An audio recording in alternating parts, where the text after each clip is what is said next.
everyone, it's Alicia from The Strongest Mum. In this video I will be explaining how I prepare my clients for a workout by taking them through a thorough warm-up first. This warm-up routine can be used as a standalone workout if you're just beginning training or early postpartum, or you're having a rest day but still want to move your body. Otherwise, this is the foundation of all the Strongest Mum workouts and should be completed before any exercise session. As a reminder, please remember that the Strongest Mum online program is not intended for pregnant women unless you're currently training face-to-face with me and have a current medical clearance. If so, remember that after your first trimester, you'll be side-lying, sitting or standing instead of laying on your back and following all pregnancy guidelines. Now I will be showing you how you begin the warm-up. So we always start with our pelvic floor activations, but remember to adapt this all to your individual needs and change them over the next 10 weeks or so. You might start by doing your pelvic floor activations and connection breath laying on the floor on your back. You might start with 1 set or 2 and then go up to 3. I highly recommend seeing a women's health physio who can prescribe you specific pelvic floor muscle training for you as an individual. If you haven't seen a women's health physio, this is your friendly reminder to make that appointment now. In our warm-up sessions, we usually do about 3 sets of 8 to 10 pelvic floor activations. Obviously, if you have seen a women's health physio, this might be different for you, so take that as a guideline.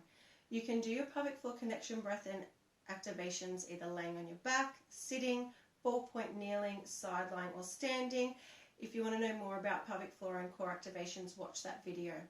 Then we go on to adding our pelvic floor and deep core activations by activating our TA. You can do that again laying on your back, side lying, sitting or standing, or 4-point kneeling. Over the 10 weeks of the program, you can change and adapt your position as you get stronger and more able to do that in different positions. Most people do start activating their pelvic floor and TA on their back. It seems to be the easiest position to start that with, but of course if it doesn't feel right for you, feel free to change that up. The goal over the next few weeks, or 10 weeks at least, would be to go from a lying position to a seated position, then to a standing position if you can control your breathing and fully release pelvic floor and fully contract pelvic floor. During the workout, you might find different positions that work best for you as well, so obviously feel free to change and do that as well as you need to. After we do our pelvic floor and TA activation, we go on to our core exercise. Now, you'll choose a core exercise that is suitable for you at this time. There are many progressions and regressions to choose from in the core exercise library, so make sure you have a look at that list. You can click on each of those exercises to see a full demo of each of those. I usually start with a knee lift, as this exercise begins laying on your back and can be progressed with sets and reps and micro bands. You can then take that exercise into a tabletop position or a dead bug or modification of a dead bug. It's really important that we continue progressing our core exercise and making sure that our selection in core exercise is adapting to our needs as we get stronger over the weeks.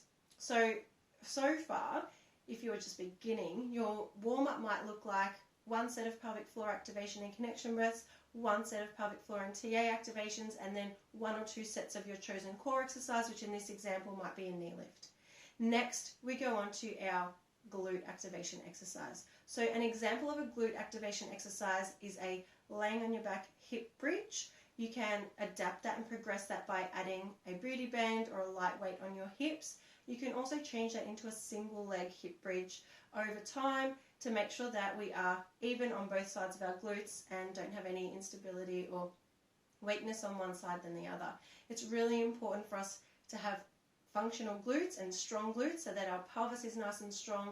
We've got increased balance and stability to prevent us from falls and things like that. So after we do our glute activation exercise, we then go on to our back activation exercise. Now, these days we tend to be, facing forward a lot more. We're on our phones more. We might be driving longer distances or working at a desk for longer hours than we used to. We are feeding little children and doing things in that position where it's tightening our chest muscles and having our back muscles become weaker. This can also affect our posture. So what we want to do is activate our back muscles. So we're thinking about our lower traps, our rhomboids, and we always do a back activation exercise to really create that nice strong posture before our workout. You usually will see me doing a standing T, which is my favorite exercise to do. I do that in the gym all the time. But you can choose between T's, Cobras, W's, and you can progress these with bands, reps, and sets, and obviously going from sitting to a standing position. If you're really comfortable with your breathing, you can incorporate your pelvic floor and core breathing and activation with both your glute activation exercises and your back activation exercises. So in a nutshell, that is how I do a warm-up for my clients over the weeks. I would like you to have that knowledge and education behind you to be able to swap out exercises as you get stronger. So for example, in week 1, you might do pelvic floor breathing and connection laying on your back. You might do knee lifts for your core exercise. You might do a hip bridge for your glute exercise and a seated W or a wall slide for your back activation exercise. By week 8, you might be doing your pelvic floor sitting and standing. You might be doing a hover or a variation of a hover for your core exercise.